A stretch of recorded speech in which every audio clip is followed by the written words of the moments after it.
La méduse de Böcklin. Böcklin qui est un des symbolistes suisses et qui a évidemment des gens comme Klimt et comme tout le symbolisme aussi belge et français ont été complètement frappés par Böcklin. C'est le double tabou, c'est le masque mortuaire, puisque cette méduse qu'on ne saurait voir sans être pétrifiée, cette chevelure hérissée de serpent, c'est d'abord le faciès de la mort, et là, c'est comme si la méduse elle-même était pétrifiée par sa propre décapitation. Donc, et quand vous êtes face à face, c'est aussi comme si elle fixait le spectateur la mort qui serait debout derrière le spectateur. Donc, lorsqu'on est face à elle, il y a un véritable trouble qui se joue.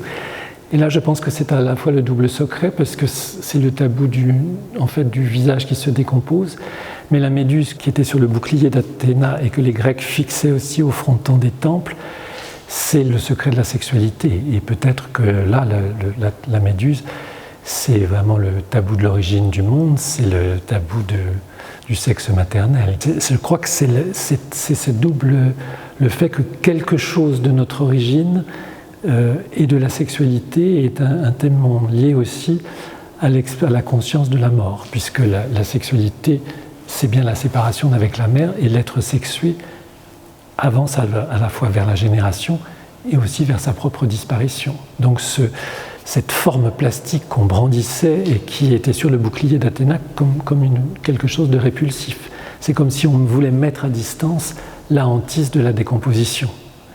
Et elle est effectivement très bien exposée et très bien éclairée. Et la scénographie de l'exposition est due à Cécile de Gauss, qui est une remarquable scénographe. Et elle travaille toujours avec une équipe d'éclairagistes, dont Carlos Crochat, qui est aussi comme un éclairage de théâtre. On est là dans la surprise à la fois le surgissement du mythe.